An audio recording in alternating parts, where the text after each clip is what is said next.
Good morning everyone. Good morning sir. देखो आज की इस क्लास में हम लोग पद परिचय पढ़ने वाले हैं क्रिया का। ठीक, इससे पहले हम लोग संज्ञा, सर्वनाम, विशेषण और विशेषण का पद परिचय पढ़ चुके हैं। आज किसका पद परिचय पढ़ने वाले हैं? क्रिया का। ये जो टॉपिक है ना क्लास 10th बोर्ड एग्जाम में आती है। इसके अलावा जो है ना हम लोग पद परिचय तो लास्ट में देखेंगे। सबसे पहले हम लोग को क्रिया को समझना होगा कि क्रिया होता क्या है कि नहीं। तो सबसे पहले कोई बता सकते हैं कि क्रिया किसे कहते हैं? क्रिया किसे कहते हैं? चल खड़ा होके बोलो। कोई नहीं, अरे जानती सभी हो। चलो पहले खड़ा होके बोलो। जो काम होता है या किया जाता है उसे क्रिया कहते हैं। मतलब जो काम होता है या किया जाता है उसे क्रिया कहते हैं। चलो ठीक है, बैठो। जब कहने मतलब क्या है कि क्रिया किसे कहते हैं, तो वैसा कार्य जिसको करने में समय लगता है या थकावट की महसूस होता है, सब काम है कि नहीं। काम को ही मेनली क्रिया बोलते हैं। और जिस कार्य को करने में तुम्हें समय लगता है, जिस कार्य को करने में तुम्हें समय लगता है उसे क्रिया कहते हैं। कोई भी तुम कार्य करो उसमें समय लगेगा कि नहीं लगेगा? लगेगा ना। चाहे तुम खड़ा भी हो रहे हो उसमें भी समय लग रहा है। उठना, बैठना, हंसना, चलना, सब का सब क्या है? क्रिया है। खाना, पीना, दौड़ना, उठना, बैठना, सब क्या है? क्रिया है। पूछा जाता है ना ये क्रिया की उत्पत्ति कहाँ से हुई? ठीक, क्रिया की उत्पत्ति कहाँ से हुई? तो याद रखना क्रिया की जो उत्पत्ति हुई है ना, संस्कृत भाषा। कौन भाषा? संस्कृत भाषा का जो मूल शब्द है, मूल शब्द को धातु रूप भी बोलते हैं। मूल शब्द को क्या बोलते हैं? धातु रूप। मूल शब्द क्या होता है? जैसे मान के चलो हम तुम लोग को बोले पढ़। ये पढ़ जो है ना, ये संस्कृत भाषा का शब्द है और ये संस्कृत का मूल शब्द बोलते हैं। और ये संस्कृत का जो मूल शब्द है ना, उसमें एक प्रत्यय जोड़ा जाता है। प्रत्यय किसको बोलते हैं? शब्द के पहले जुड़ता है उसको या शब्द के बाद जुड़ता है उसको? शब्द के बाद। तो ये मूल शब्द हो गया। मूल शब्द के बाद कोई प्रत्यय जोड़ने के बाद, जैसे हम ना जोड़ दिए तो ये दोनों अगर जोड़ दे तो क्या बनेगा? पढ़ना। ये क्या हो गया? पढ़ना। ये क्रिया है कि नहीं है? अरे पढ़ना को काम है ना। तो ये मूल शब्द कौन था? तो ये पढ़ था। और एक में क्या जोड़ दिए? ना एक प्रत्यय है। तो संस्कृत के मूल शब्द में कोई प्रत्यय जोड़ने के बाद जो शब्द बनता है ना, उसे क्रिया कहते हैं। अगर पूछा जाए पढ़ना का धातु रूप क्या है? पढ़ना का धातु रूप क्या है? तो धातु रूप मतलब समझता है कि मूल शब्द क्या है? तो ना है कि पढ़ है? पढ़। समझ गया? तो इस तरह से पूछा जाता है। खाना छोड़ो, जैसे मान के चलो देखना का धातु रूप क्या है? देख।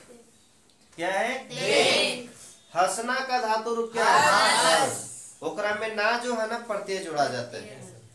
तो याद रखना कि क्रिया की उत्पत्ति जो है ना, संस्कृत भाषा के मूल शब्द या धातु रूप से हुआ है। और धातु रूप या मूल शब्द में ना जोड़ते हैं ना तो पूरी क्रिया बनता है कि नहीं। क्रिया जो है ना कई वर्गों के आधार पे बांटा गया, लेकिन पद परिचय में जो पूछा जाता है ना, कर्म के आधार पे। किसके आधार पे? कर्म के आधार पे पूछा जाता है कि कर्म के आधार पे क्रिया कितना प्रकार का होता है? दो प्रकार का, एक सकर्मक और दूसरा अकर्मक। देखो दोनों शब्द में जो है ना, यहाँ पे कर्म लिखा हुआ है। लिखा हुआ नहीं लिखा हुआ है? लिखा हुआ है ना। तो यहाँ पे ये जो दो पार्ट में बांटा गया है ना, वो कर्म के आधार पे बांटा गया है। पूछा जाएगा कर्म के आधार पे, किसके आधार पे? कर्म के आधार पे क्रिया कितने प्रकार के होते हैं? दो प्रकार के। कितने प्रकार के? एक सकर्मक और दूसरा अकर्मक। सकर्मक किसको बोलते हैं? सकर्मक किसको बोलते हैं? देखो यहाँ पे सकर्मक किसको बोलते हैं, तो कर्म मतलब बुझती हो क्या होता है? कर्म किसको बोलते हैं? अच्छा, इंग्लिश में कर्म को इंग्लिश में क्या बोलते हैं? सब्जेक्ट, वर्ब, ऑब्जेक्ट बोलते हैं ना। तो उसी को कर्म बोलते किसमें? हिंदी में। और यहाँ सा मतलब क्या होता है? और आ का मतलब अच्छा, कोई शब्द के पहले अगर या लग जाए इसका मतलब क्या होता है? नहीं। मतलब यहाँ पे कर्म है कि नहीं है? नहीं। जब कर्म नहीं रहेगा ना तो उसको अकर्मक बोलेंगे। और सा मतलब होता है साथ में, मतलब कर्म जब साथ में रहेगा तो सकर्मक होता है। समझ गया? मतलब कर्म अगर नहीं रहेगा तो अकर्मक, और कर्म अगर साथ में रहेगा तो सकर्मक। अगर एक डिफिनेशन पूछा जाए ना सकर्मक किसको बोलते हैं, तो क्रिया का प्रभाव अगर कर्म पे पड़ेगा तो सकर्मक हो जाएगा। क्रिया का प्रभाव अगर कर्म पे पड़ेगा, किस पे पड़ेगा? कर्म पे, तो सकर्मक होगा। और क्रिया का प्रभाव कर्म पे ना पड़ के कर्ता पे पड़ेगा तो अकर्मक हो जाएगा। लेकिन ये डिफिनेशन भले सुनने में अच्छा लग सकता है, एक से हम लोग पहचान नहीं पाएंगे कि कौन सकर्मक कौन अकर्मक है कि नहीं। अरे डिफिनेशन बोलना आसान होता है, लेकिन इससे हम लोग को पता चलता है कि पहले तो यही नहीं पता चला कर्म किसको बोलते हैं, किस पे प्रभाव पड़ा। इतना हम लोग के पास उतना भी दिमाग नहीं है कि हम तुरंत पकड़ लेंगे। लेकिन इसको और तरीका कोई है जिससे हम तुरंत पहचान सकते, वो ज्यादा अच्छा रहेगा। तो सबसे पहले जानना कि क्या लगा के प्रश्न पूछेंगे। क्या लगा के प्रश्न पूछेंगे?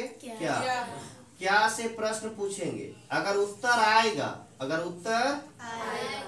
उत्तर मिलेगा ना तो सकर्मक, उत्तर मिलेगा तो सकर्मक, और उत्तर नहीं मिलेगा अकर्मक। ठीक। लेकिन क्या किससे पहले लगाना है? तो क्रिया से पहले। क्रिया से पहले क्या लगाना है?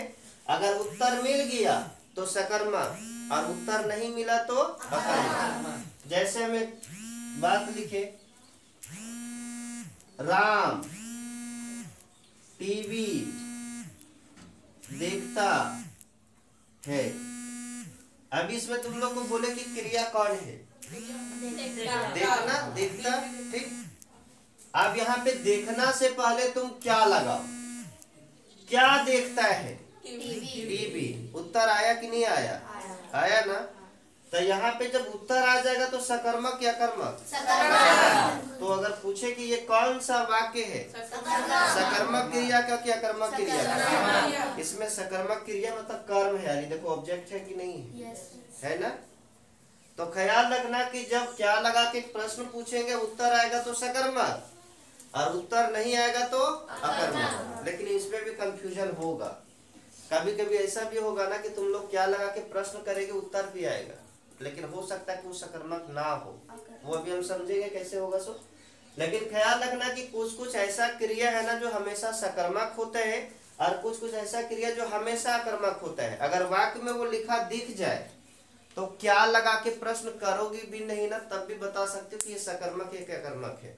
जैसे पढ़ना, लिखना, खाना, पीना और देखना, ये 5 ऐसा क्रिया है ना जिस वाक्य में लग जाएगा वो समझ लेना कि सकर्मक क्रिया है। ठीक। देखो यहाँ पे देखना है, अरे देखता देखना ही है ना। देखना यहाँ पे भी क्या है? देखना है। सकर्मक हुआ कि नहीं हुआ? देखो कभी भी जो है ना पढ़ना, अगर मान के चलो हम बोले दिव्या पढ़ रही है, तब कुछ ना कुछ जरूरी पढ़ रही होगी, तब भी ना कोई बोला गया है। तब ऑब्जेक्ट हो सकता है कि उसमें गुप्त हो ना, बता कि क्या पढ़ रही है इसको, लेकिन हम ये बोल देना कि दिव्या पढ़ रही है तो कुछ ना कुछ तो जरूर पढ़ रही होगी, चाहे बुक पढ़ रही हो, चाहे अखबार पढ़ रही, कुछ तो पढ़ रही होगी ना। लिखना, अगर हम बोले विक्की लिख रहा है तो कुछ तो लिखता होगा कि नहीं लिखता होगा? लिखता होगा ना। तो ये जो क्रिया है ना वो हमेशा सकर्मक होता है, चाहे तो उसमें ऑब्जेक्ट दिखे या ना दिखे। जैसे यहाँ पे टीवी देख रहा है, हम मान के चलो बोले दिव्या देख रही है तो कुछ तो देख रही होगी ना। तो ये अगर देखना, पढ़ना, लिखना, खाना, पीना ये सब आ जाएगा ना तो जान लेना कि हमेशा क्या होगा? सकर्मक होगा। ये 5 याद रखेंगे। अब ऐसा नहीं कि 5 को खाली सकर्मक में याद रखेंगे अब जे मिल जाएगा कर्मक, नहीं।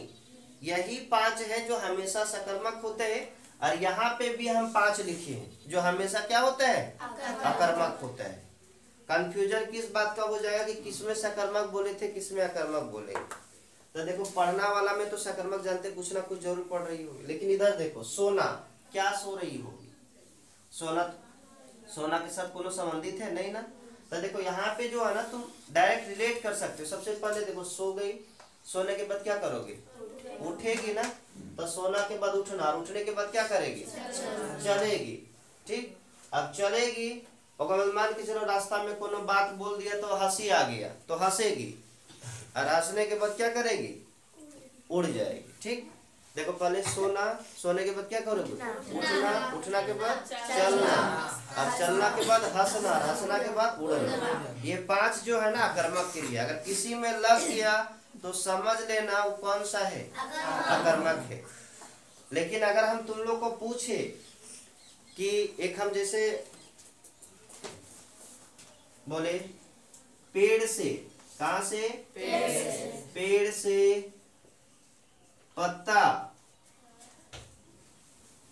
गिरता है, अगर तुम लोग को बोले कि बताओ ये सकर्मक क्रिया क्या कर्मक क्रिया, सकर्मक, सब कोई सकर्मक,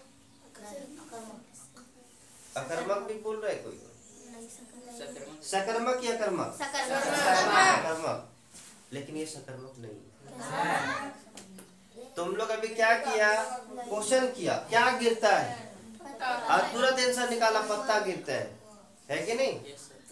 लेकिन तुम लोग एक बात ख्याल रखना कि अगर मान के चलो तुम लोग को हम बोले यहाँ पे सब्जेक्ट कौन है, पत्ता, मतलब तो नहीं सब चीज पत्ते को बोलेगा, ऑब्जेक्ट भी पत्ते को बोलेगा, सब्जेक्ट भी पत्ते को बोलेगा। अगर हम बोले कर्ता, कर्ता इसमें कौन है, कर्ता मतलब सब्जेक्ट होता है ना। अगर तुम लोग इसको ट्रांसलेट करती हो तो सब्जेक्ट पहचानती हो तो किसको पहचानती हो, जी, अरे पत्ता है ना, गिरने का काम कौन कर रहा है, पत्ता, सही तो तोरा सब्जेक्ट हो गया, मतलब ये कर्ता हो गया, क्या हो गया, कर्ता। अब तुम कर्ता को फिर कर्म थोड़ी बता सकती हो, अरे कारक जो है ना, कर्ता कर्म एक के को कोई एक हो सकते हैं, तो ये तो कर्ता हो गया। ठीक, अब तुम क्वेश्चन करो क्या गिरता है, तब बोलेगी पत्ता गिरता है, पेड़ थोड़ी गिरने का काम कर रहा है, पत्ता गिरता है, आंसर आ रहा है पत्ता, क्या मतलब क्या से प्रश्न की उत्तर आ गया, आया कि नहीं आया, फिर भी ये सकर्मक नहीं है। क्यों नहीं है, क्योंकि ये जो पत्ता है ना वो कर्ता नहीं बन सकता है, क्यों ये कर्म नहीं बन सकता है, क्योंकि ये कर्ता है, और जब ये कर्ता हम जान रहे कि सब्जेक्ट है तो ऑब्जेक्ट कैसे बन सकता है, नहीं ना। अब यहाँ पे रहा देखो, कारक कभी भी जो है ना, एक पद जो है ना कारक एक ही हो सकता है, एक ही पद दो कारक नहीं हो सकता है। जैसे तुम लोग जानती हो ना, अगर ये बोले पेड़ से, ये कौन सा कारक है, कारक चिन्ह जानती हो ना, कर्ता ने कर्म को कर्म से संप्रदान के लिए अपदान से, है ना। तो यहाँ पे देखो से दो में आता है, करण, कर्ता ने कर्म को करण से और अपदान से, दो से, तो या तो ये करण कारक होगा या तो अपदान कारक होगा, तो ये तो कर्म नहीं ना हो सकता है, या तो करण कारक होगा या तो अपदान होगा। तो यहाँ पे याद रखना कि जब अलग होने का सेंस देना, अलग होने का सेंस दे तो वहां पे अपदान कारक होता है, तो ये क्या हो जाएगा, अपदान कारक। ठीक, और ये तो क्रिया है जानती हो ना, बोले इसमें कहीं कर्म दिखा, नहीं ना दिखा, ये तेरा कर्ता हो गया, ये अपदान कारक हो गया, और वो क्रिया हो गया, तो इसमें कर्म है। और जब कर्म नहीं होता है, जब कर्म नहीं होता है तो उसे क्या कहते हैं, अकर्मक क्रिया। तो बोले अकर्मक है कि सकर्मक, अकर्मक है ना। एक और एग्जांपल है, पक्षी आकाश में उड़ते हैं, आकाश में उड़ते हैं, बोले क्या है, सकर्मक, क्या है, एक उत्तर आ रहा है, क्या उड़ते हैं, पक्षी, क्या उड़ते हैं, पक्षी, क्या उत्तर तो नहीं आ रहा, तब मतलब हम क्या बोले कि क्या से प्रश्न करेंगे उत्तर आएगा तो सकर्मक, इसमें भी उत्तर आ रहा है ना। मतलब इस तरह से अगर डायरेक्टली खाली इतना ही याद रखोगे ना कि क्या करने के बाद उत्तर आएगा तो सकर्मक और नहीं आएगा तो अकर्मक, तो कभी कभी गलती भी हो जाता है। और गलती सभ्य में नहीं होगा, बस दो ही ऐसा एग्जाम्पल है जेकरा में उत्तर आने के बाद भी अकर्मक होता है। देखो अब तो ऐसा कंफ्यूज मत करना कि सर तो बोलते हैं कि उत्तर आएगा तो सकर्मक और नहीं आएगा तो अकर्मक, तो बस दो ही ऐसा एग्जाम्पल था जेकरा में उत्तर आने के बाद भी अकर्मक होता है। बाकी बात कोई ऐसा एग्जाम्पल नहीं मिलेगा जिसमें उत्तर आने के बाद वो सकर्मक होगा। ठीक, दो ही कंफ्यूजन वाला था जिसके कारण हम दोनों को डील कर रहे हैं। जैसे मान के चलो यहाँ पे देखा जाए कि सकर्मक है कि अकर्मक, तो सबसे पहले हम तुम लोग को बता दिए थे ना, जहाँ भी उड़ना आ जाए, उड़ना आ जाए, उड़ते उड़ना एक के ना हुआ, तो उड़ना आ जाए तो सकर्मक या अकर्मक, अकर्मक। उससे भी हम बता सकते हैं कि अकर्मक है कि नहीं। इसके अलावा अगर उससे नहीं पता चल पाया कि कौन, हम भूल गए, तो यहाँ पे पहचानने के लिए सीखना होगा यहाँ पे सब्जेक्ट कौन है, उड़ने का काम कौन कर रहा है, पक्षी। तो ये तेरा क्या हो गया, कर्ता हो गया कि नहीं हो गया, अरे कर्ता हुआ ना। तो यहाँ पे अगर हम पूछे क्या उड़ता है, पक्षी, तो ये कर्ता, तो कर्म इसको कैसे बना सकते, बन सकता है नहीं। सब्जेक्ट सब्जेक्ट होता है, वो ऑब्जेक्ट नहीं बन सकता है कि नहीं। तो ये तो तेरा सब्जेक्ट हो गया, कर्ता हो गया। अब यहाँ पे तुम देखेगा ना आकाश में, तो ये में जो है ना, बोलो ये कोनो ना कोनो कारक है, में विभक्ति चिन्ह जिस कारक का होगा ये तो कारक हो गया, ये तो कर्म हो नहीं सकता है। कौन सा कारक में विभक्ति चिन्ह आता है, अधिकरण में पर, अरे अधिकरण में आता है ना, तो ये तो अधिकरण कारक हो गया, ये तेरा क्रिया हो गया। बोलो इसमें कर्म कहीं दिखा, नहीं दिखा। तो देखो ये दो ऐसा वाक्य है ना जिसमें उत्तर आता भी है लेकिन वो सकर्मक ना होकर के क्या होता है, देखो सकर्मक अकर्मक पहचानने का बस ये दो में कंफ्यूजन होगा, उत्तर आएगा तब भी अकर्मक है, बाकी बस ऐसा कोई। जैसे मान के चलो हम बोले मोहन फल खाता है, मोहन फल खाता है। अगर हम तुम लोग को बोले बता ये सकर्मक क्रिया इसमें है क्या कर्मक क्रिया, सकर्मक है ना, दो तरह से पहचान सकते हो। एक तो देखो खाना पीना जो भी है सब क्या होता है, सकर्मक। अगर ये भूल गए ना तो खाना क्रिया से पहले क्या लगाना, क्रिया इसमें क्या है, खाता। खाता क्या खाता है, फल। आया कि नहीं आया, एक में तो सब्जेक्ट ये है ना, तो ये तो क्या हो गया, ऑब्जेक्ट हुआ कि नहीं हुआ।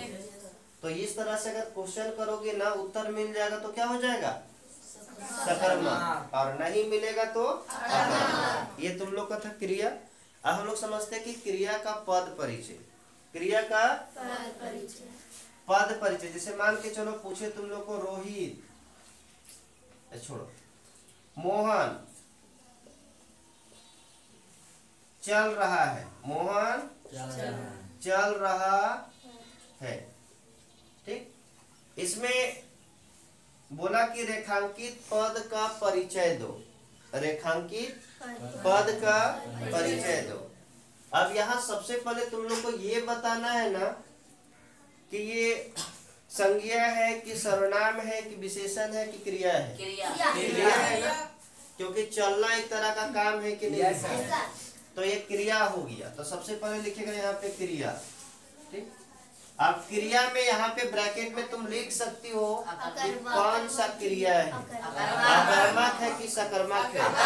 तो यहाँ से तुम क्लियर हो सकती है कि चलना हमेशा अकर्मक होता है, तो ये कौन सा क्रिया है, अकर्मक क्रिया। या तो तुम क्या लगा के पूछो क्या चल रहा है, कौन चल रहा है तब ना मोहन आएगा, क्या चल रहा है तो मोहन चल रहा है। ये तो सब्जेक्ट हो गया ना तेरा, ये तो कर्ता ना है, इसको तो तुम कर्म बता नहीं सकते, तो ये तेरा कर्ता हो गया। ये क्रिया बच कहाँ रहा है जो तुम कर्म खोजेगा, है कि नहीं। तो यहाँ पे ये क्या हो जाएगा, अकर्मक। क्या हो जाएगा, अकर्मक। इसके अलावा थोड़ा पूछा जाए ये एक वचन है कि बहुवचन, चलने का काम कितना व्यक्ति कर रहा है, व्यक्ति। बोल सकते हैं कि एक वचन है। बोलो स्त्रीलिंग की पुल्लिंग, पुल्लिंग स्त्रीलिंग है, पुल्लिंग क्या है, पुल्लिंग।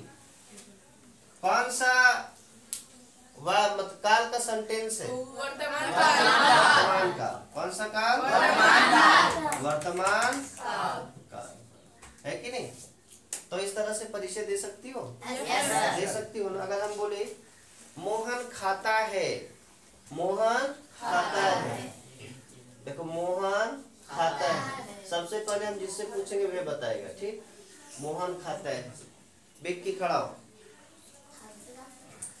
इसमें तुमको ये बता कि ये सकर्मक क्रिया है कि अकर्मक क्रिया है, मोहन खाता है, हाँ अकर्मक, अकर्मक। इसके बाद से तुम लोग सहमत है? वहाँ पे है। पूरा क्लास तेरा विरोध है। सर यही बता दिया।